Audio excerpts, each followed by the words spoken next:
ستائے کے ستائے عوام کے لیے بری خبر، پیٹرول 7 روپے 45 پیسے، ڈیزل 9 روپے 56 پیسے مہنگا۔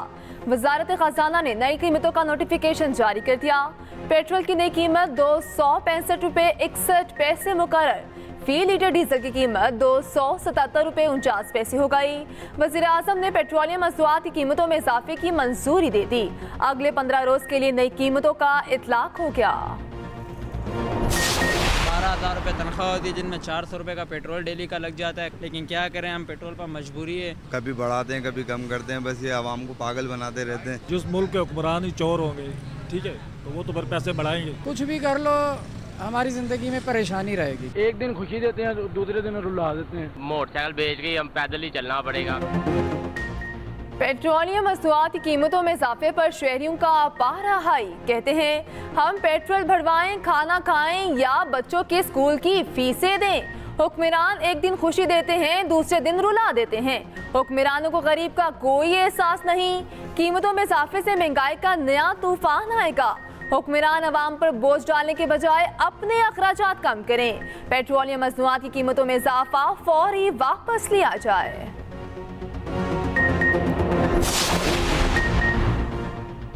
لاہور میں صبح سویرے تیز ہواؤں کے ساتھ موسلادھار بارش، نشیبی علاقے زیر آب، اہم شاہراہوں پر پانی جمع ہونے سے ٹریفک متاثر، لیسکو کے متعدد فیڈر ٹرپ کر گئے، مختلف علاقوں میں بجلی کی فراہمی معطل، گجرات، گجرانوالہ، ناروبال، قصور اور مضافات میں بھی تیز بارش، پنجاب کے کئی شہروں میں کالی گھٹاؤں کا راج، کہیں رمجھم تو کہیں ٹھنڈی ہوائیں چلنے سے گرمی کی شدت میں کمی۔ اسلام آباد، پنجاب، کے پی، کشمیر اور گلگت بلتستان کے مختلف علاقوں میں آندھی، جھکڑ چلنے اور گرج چمک کے ساتھ بارش کی پیشگوئی۔ آئی ایم ایف کی ایک اور شرط پوری، حکومت نے گیس مہنگی کر دی۔ ٹیکسٹائل سمیت جنرل انڈسٹری یا کیپٹو پاور پلانٹس کے لیے گیس مہنگی کر دی۔ وزیر خزانہ کی زیر صدارت اقتصادی رابطہ کمیٹی کا اجلاس، گھریلو صارفین کے لیے گیس کی قیمت برقرار رکھنے کی منظوری۔ گیس کی نئی قیمتوں کا اطلاق آج سے ہوگا۔ پی ڈی ایل ہم بالکل اس کا اطلاق جو 70 کا ہم نے ہدف دیا ہے اس کا اطلاق ہم نہیں کرنے جا رہے۔ میں پہلا جو میں نے تقریر کی اس میں یہ نمبر ہم نے 80 رکھا تھا، جس کو ہم نے ریوائز کر کے 70 لے کر آئے ہیں، اور اس کا بالکل اطلاق نہیں ہو رہا۔ کتنی انفنڈڈ لائبلٹی ہے آن دا پینشن سائڈ، تو یہ ہم نے ایک بڑا امپورٹنٹ قدم اٹھایا ہے in terms of how we are going to stop the bleeding, in terms of the new employees and colleagues entering the services, the civil bureaucracy starting tomorrow, and then the armed forces کا ہم نے 1 سال کا اس لیے بات کی ہے کیونکہ ان کو اپنے سروس سٹرکچر کو دیکھنا ہے۔ پیٹرول پر آج سے اضافی لیوی نہیں لگے گی، 42,000 رجسٹرڈ ریٹیلرز پر آج سے سیلز ٹیکس لگے گا۔ نان فائلرز کی اختراع ختم کر دیں گے، نان فائلرز کو سزائیں بھی دیں گے۔ وزیر خزانہ محمد اورنگزیب نے واضح کر دیا، کہا تنخواہ دار طبقے پر ٹیکس واقعی ہی زیادہ ہے، گنجائش نکلتے ہی کم کر دیں گے۔ آج سے نئی پینشن اسکیم کا اطلاق بھی ہوگا۔ مسلح افواج کو اسکیم سے 1 سال کے لیے چھوٹ دی گئی ہے۔ بجٹ آئی ایم ایف کی ہی ہدایت پر بنا ہے۔ نئے پروگرام کے لیے آئی ایم ایف سے معاہدہ جولائی میں ہو جائے گا۔ برآمدات بڑھانا ہدف ہے، ٹیکس برآمدات پر نہیں امپورٹرز کی انکم پر لگایا ہے۔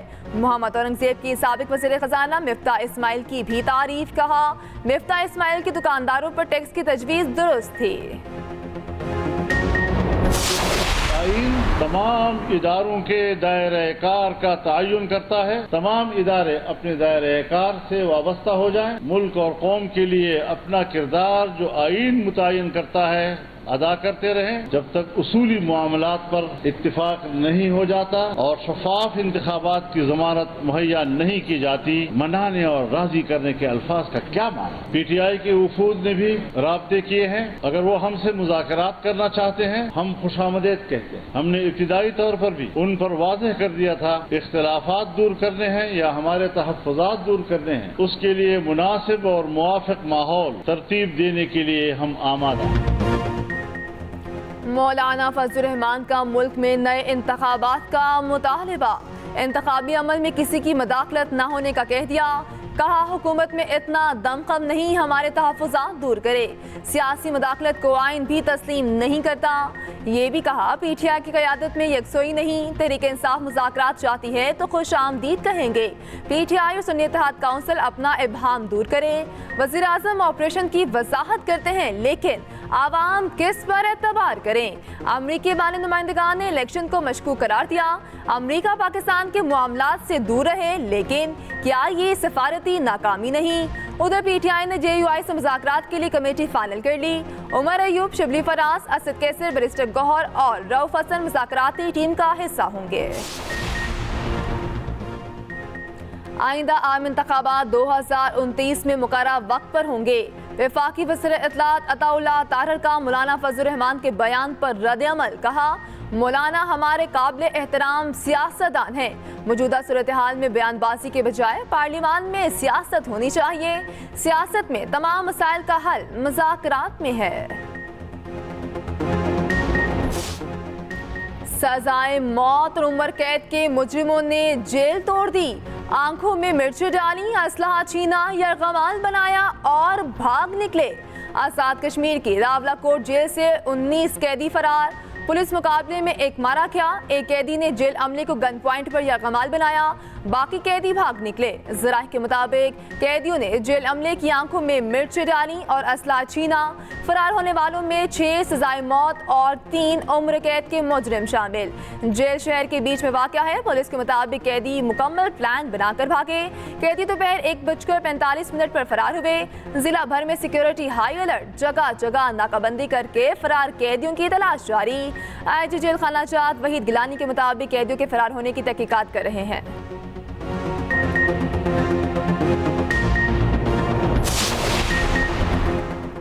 قیدی جیل سے فرار کیسے ہوئے؟ کیا عملہ ملا ہوا تھا؟ پلان کہاں اور کیسے بنا؟ کئی سوالات کھڑے ہو گئے۔ پولیس نے 3 جیل اہلکاروں کو حراست میں لے لیا۔ محکمہ داخلہ نے جیل کی سیکیورٹی پر پہلے ہی تحفظات کا اظہار کیا تھا۔ رجسٹرار عدالت کو 1 ماہ پہلے خط لکھا تھا۔ 30 مئی کو لکھے خط میں کہا گیا انتہائی مطلوب قیدی راولہ کوٹ جیل میں قید ہیں، جیل کی عمارت انتہائی بوسیدہ ہے، جیل عمارت کے باہر کوئی حفاظتی دیوار نہیں۔ خط میں کہا گیا جیل دہشت گردی کے مقدمات میں ملوث ملزمان کو رکھنے کے قابل نہیں ہے، ملزم بھاگنے کی منصوبہ بندی کر سکتے ہیں۔ مالی سال 2023-24 میں ہدف سے زائد ٹیکس جمع، ایف بی آر کے مطابق محصولات کا ہدف 9,052 ارب روپے مقرر کیا گیا، مگر 9,306 ارب روپے جمع کیے گئے، سالانہ ہدف سے 54 ارب روپے زائد جمع کیے گئے۔ مالی سال 2023-24 میں ریلوے کو ریکارڈ آمدن 88 ارب روپے سے زائد کی آمدن ریکارڈ کی گئی۔ Chief executive officer Pakistan railway کے مطابق ریلوے کی تاریخ میں اتنی آمدن کبھی ریکارڈ نہیں ہوئی۔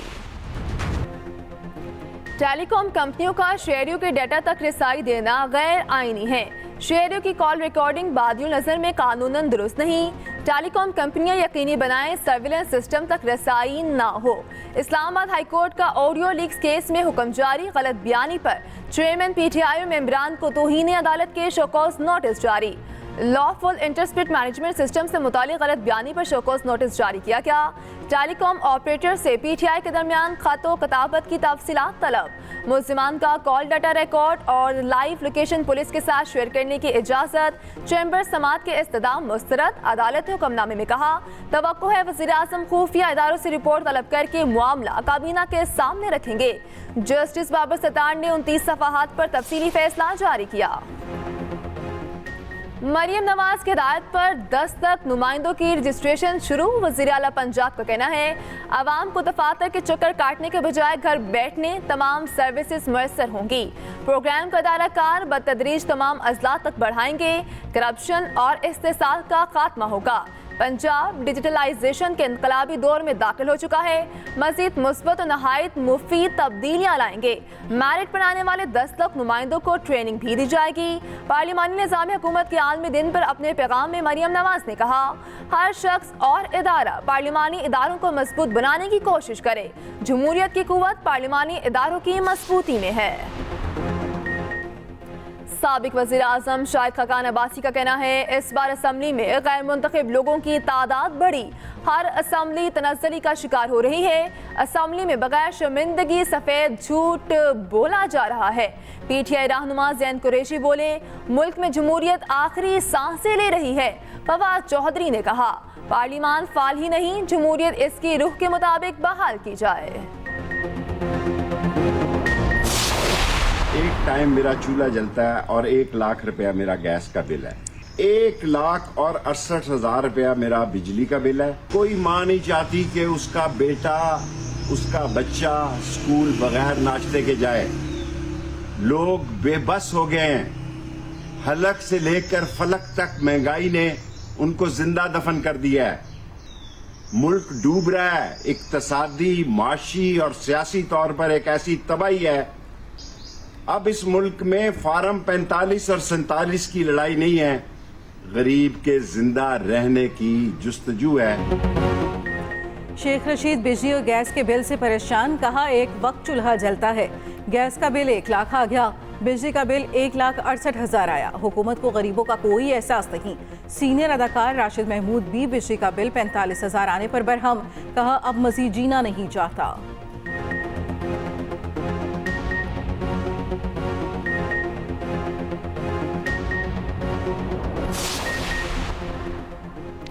محسن نقوی کو سینٹ کی نشست سے نااہل قرار دینے کی درخواست سماعت کے لیے مقرر۔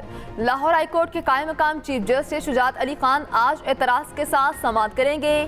درخواست گزار کا موقف ہے Mohsin Naqvi chairman P C B کا عہدہ رکھتے ہوئے سینیٹر بننے کے اہل نہیں۔ شدید گرمی سے جانور بھی بے حال، لاہور چڑیا گھر اور سفاری پارک میں خصوصی انتظامات، شیروں اور ٹائیگرز کے پنجرے کے باہر کولرز لگا دیے گئے۔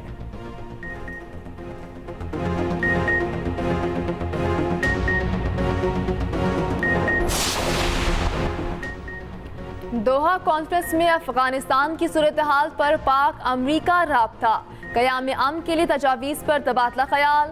امریکی نمائندے خصوصی برائے افغانستان کی پاکستانی وفد سے ملاقات، افغان مسئلے پر مشاورت کی گئی۔ نیو یارک میں بائیڈن کی تقریب کے باہر مظاہرہ، اسرائیل کی اندھی حمایت پر شدید احتجاج، بائیڈن کے قریب پہنچنے کی کوشش، پولیس نے متعدد مظاہرین کو گرفتار کر لیا۔